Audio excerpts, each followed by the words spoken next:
Assalamualaikum. The topic of the day is intermolecular force या intermolecular force.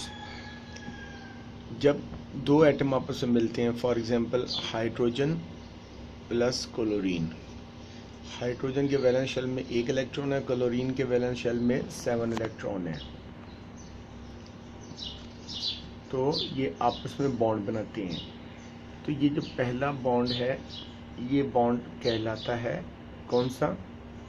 Covalent bond. ये है covalent bond.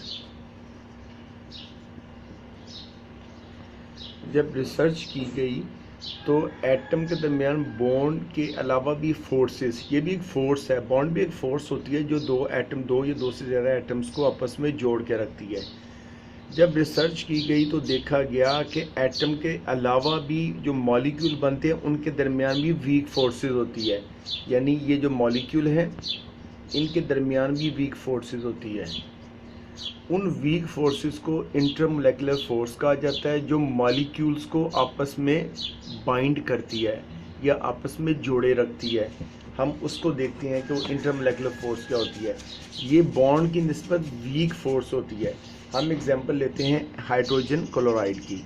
अब ये देखिए हाइड्रोजन क्लोराइड, ये एक हाइड्रोजन क्लोराइड है, ये दूसरा हाइड्रोजन क्लोराइड मॉलिक्यूल, इस एंड सो ऑन। अब इनके दरमियान एक फोर्स ये पाई जा रही है, ये वाली और ये वाली, जिसकी वजह से ये बॉन्ड बना। इसको हम कहते हैं केमिकल बॉन्ड। केमिकल बॉन्ड की एक टाइप है जिसको हम कहते हैं कोवेलेंट बॉन्ड। कोवेलेंट बॉन्ड, ठीक है। इस कोवेलेंट बॉन्ड की वजह से हाइड्रोजन क्लोराइड का एक मॉलिक्यूल बनता है, ठीक है, केमिकल बॉन्ड की वजह से। और जब इसको देखा गया तो इन केमिकल बॉन्ड्स यानी कि इनके जो मॉलिक्यूल बनते हैं, इनके मॉलिक्यूल के दरमियान भी एक वीक फोर्स देखी गई। इस वीक फोर्स को कहा गया इंटरमोलेकुलर फोर्स, यानी ये जो वीक फोर्स है इसको कहा गया इंटरमोलेकुलर फोर्स। यानी एक मॉलिक्यूल और दूसरे मॉलिक्यूल के दरमियान जो डिस्टेंस है, इस डिस्टेंस में भी एक फोर्स पाई गई जिसको कहा गया इंटरमोलेकुलर फोर्स। इंटरमोलेकुलर फोर्स बनती कैसे? आपको पता है हाइड्रोजन की इलेक्ट्रोनेगेटिविटी है 2.2, क्लोरीन की है 3.2, तो इनके दरमियान है डिफरेंसेस। हमने कल पढ़ा था पोलर और नॉन पोलर, तो इसके ऊपर आ जाएगा पॉजिटिव, इसके ऊपर आ जाएगा delta negative, delta positive delta negative, delta positive delta negative. इस तरह अब देखिए,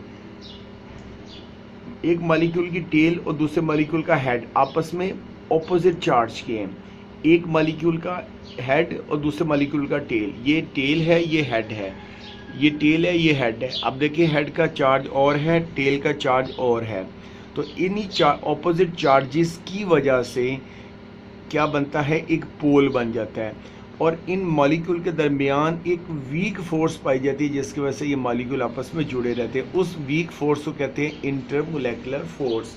अब एक बात मिसाल देता हूँ, आपके पास है 1 मोल आपने बिलफर्ज लिया हुआ है HCl, जो कि है लिक्विड फॉर्म में। किस फॉर्म में? लिक्विड फॉर्म में। अब आप चाहते हैं इस 1 मोल HCl को आप चाहते हैं मैं कन्वर्ट कर दूं गैस के अंदर, यानी HCl की गैस बना दूं। तो इसके लिए मुझे जितनी एनर्जी चाहिए वो है 17 किलो जूल पर मोल, यानी मुझे 17 किलो जूल एनर्जी चाहिए। क्या चाहिए? एनर्जी चाहिए। किसके लिए चाहिए? मुझे चाहिए लिक्विड हाइड्रोजन क्लोराइड या लिक्विड हाइड्रोक्लोरिक एसिड को गैस में कन्वर्ट करने के लिए। लेकिन अगर मैं चाहूँ कि मैं 1 मोल मेरे पास है क्या? HCl। इसी मिसाल को दूसरी तरह समझाता हूँ, HCl, और मैं चाहता हूँ हाइड्रोजन और क्लोरीन के दरमियान जो बॉन्ड है इस बॉन्ड को ब्रेक कर दूँ। इस बॉन्ड को ब्रेक करने के लिए मुझे एनर्जी चाहिए 430 किलो जूल।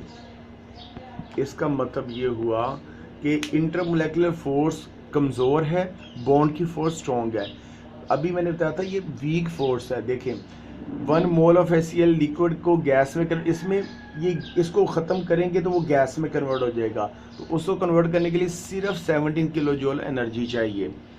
जबकि गौर से देखें अगर आप चाहते हैं कि HCl के दरमियान का बॉन्ड ब्रेक हो जाए, मॉलिक्यूल नहीं बॉन्ड ब्रेक हो जाए, तो उसके लिए आपको 430 किलो जूल एनर्जी चाहिए। तो ये था आज का टॉपिक। कल इंशाल्लाह ताला हम इसकी टाइप्स को पढ़ेंगे। इंटरमोलेकुलर फोर्स की कई टाइप्स हैं, वैसे तो इसको ओवरऑल वंडर वाल फोर्सेस कहा जाता है, इसके अलावा हाइड्रोजन बॉन्डिंग भी इसकी एक टाइप है। तो कल हम इसकी डिफरेंट इंटरमोलेकुलर फोर्स की टाइप्स को देखेंगे और एग्जाम्पल के ज़रिए उनको समझने की कोशिश करेंगे। Thank you very much.